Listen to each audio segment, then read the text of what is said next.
आगामी 23 और 24 मई को परसवाड़ा क्षेत्र अंतर्गत ग्राम भादुकोटा में आयोजित होने वाली वनवासी राम कथा को लेकर जिले के 2 सामाजिक संगठनों के द्वारा विरोध किया जा रहा है।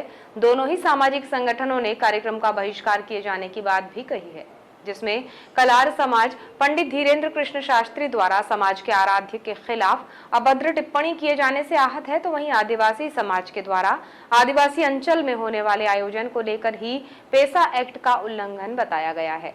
कार्यक्रम को लेकर उठ रहे सवालों को लेकर अब आयुष मंत्री रामकिशोर कावरे ने जवाब दिया है। धीरेन्द्र कृष्ण शास्त्री बागेश्वर धाम सरकार 23 और 24 मई को बालाघाट के परसवाड़ा में आ रहे हैं। ऐसे में इस कार्यक्रम को लेकर तरह तरह के सवाल भी उठ रहे हैं। उन सभी सवालों का जवाब देते हुए आयुष मंत्री रामकिशोर कावरे ने राम मंदिर में बैठक के दौरान उठ रहे और फैलाई जा रही अफवाहों का जवाब दिया। इस दौरान उन्होंने मीडिया से चर्चा करते हुए उठ रहे सवालों का जवाब देते हुए कहा कि कुछ लोगों के द्वारा यह भ्रम फैलाया जा रहा है कि पेसा एक्ट का पालन नहीं किया गया है। मैं बता देना चाहता हूं कि कार्यक्रम में अभी समय है, स्वीकृति लेकर ही कार्यक्रम आयोजित किया जाएगा। उन्होंने बताया कि कुछ लोगों के द्वारा ये भी कहा जा रहा है कि कार्यक्रम में चंदा लिया जाएगा। मैं स्पष्ट कर देना चाहता हूं कि किसी से भी कोई चंदा वसूला नहीं जाएगा और ना ही कोई पर्ची काटी जाएगी। कहीं ना कहीं उनकी मानसिकता को दर्शाता है जो व्यक्ति इस प्रकार का आयोजन कर। उन्होंने एक आरोप भी लगाया कि वनवासी सेवा समिति ने इस प्रकार से पेसा एक्ट का उन्होंने यहाँ पर पालन नहीं किया।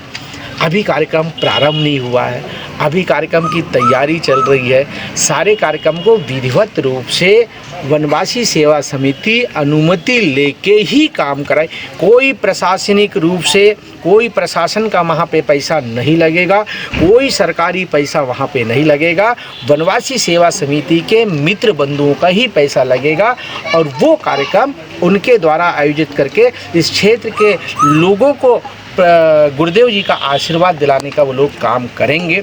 मैं सिर्फ इतना ही इस व्यवस्था में प्रशासनिक रूप से जो व्यवस्था सहयोग जो लगाने की आवश्यकता पड़ेगी, चूँकि लाखों की संख्या में आएंगे तो सुरक्षा की दृष्टि से, चूँकि नक्सलाइट क्षेत्र है इसलिए पुलिस प्रशासन की आवश्यकता इसमें पड़ेगी।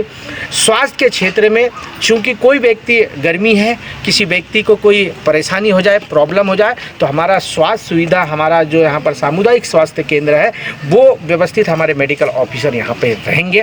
पानी के लिए हमको व्यवस्था देनी पड़ेगी, हम पानी पिलाने के लिए, और पानी के लिए अगर कहीं पानी की कमी होगी तो हमारे पास में बोर नहीं है तो बोर की व्यवस्था करेंगे। यहाँ पर सिर्फ इतने ही आवश्यकता है। अनेक लोग इसको भ्रम फैलाने की कोशिश कर रहे हैं। मैं आपके चैनल के माध्यम से आप सब के माध्यम से संदेश देना चाहता हूँ कि ये एक सकारात्मक, एक ऐसे संत हमारे परसवाड़ा की धरती पे आ रहे हैं।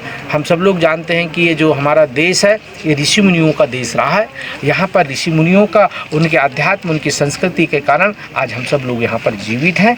हमारे अपने संस्कृति को हम सब की जिम्मेदारी है उसको बचा के रखें और आने वाले पीढ़ी को हम उसको परोसे, यही भाव को लेकर यहाँ पर कथा है। आयुष मंत्री ने बताया कि क्षेत्र के लोगों में भ्रम फैलाया जा रहा है कि यहाँ के आदिवासी समुदाय को वनवासी कहा गया है। ऐसा बिल्कुल भी नहीं है। आयोजित कार्यक्रम का नाम ही वनवासी राम कथा है, जिसमें भगवान श्री राम के वनवास के दौरान कैसे वो महापुरुषोत्तम बने, इस कथा का वाचन होगा, जिस पर भ्रम फैलाने का कार्य किया जा रहा है। मीडिया के हवाले से मैं ये संदेश देना चाहता हूँ कि ऋषि मुनियों की ये तपोभूमि है, हमारे यहाँ महान संत आ रहे हैं, ये हमारे लिए सौभाग्य का विषय है। कर रहे हैं कि वनवासी मतलब आदिवासी। मैं पूर्ण रूप से ये बताना चाहता हूँ, वनवासी राम कथा है और राम जी का जीवन के बारे में। जब वो वनवास में थे तब उन्होंने मर्यादा पुरुषोत्तम राम कैसे बने, उस जीवन का चित्रण करने के लिए ये राम कथा है। यह कथा किसी एक समाज के लिए नहीं, यह कथा सर्व समाज के लिए है जो आध्यात्म और धर्म के लिए और अपने प्रभु राम के जीवन के बारे में जानना चाहता है, ऐसे अनुयायी के लिए कथा है। और पुरुषोत्तम राम जी, मर्यादा पुरुषोत्तम राम कैसे बने, उसके बारे में यहाँ जानने के लिए हमारे क्षेत्र के, हमारे प्रदेश के, हमारे और भी लोग यहाँ पर आएंगे।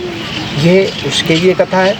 लोगों ने यहाँ पर भ्रम फैलाने की भी ये कोशिश किया गया है कि इस कथा में लाखों रुपए चंदा लिया जाएगा, लाखों रुपए किसी से ग्राम पंचायतों से लिया जाएगा। आज ग्राम पंचायत के सरपंचों की तरफ से बात आई, हमने उस बात को हमारे विभाग के अधिकारी हम लोगों की उपस्थिति में हमने खंडन किया कि किसी भी व्यक्ति से कोई पैसा नहीं लिया जा रहा है।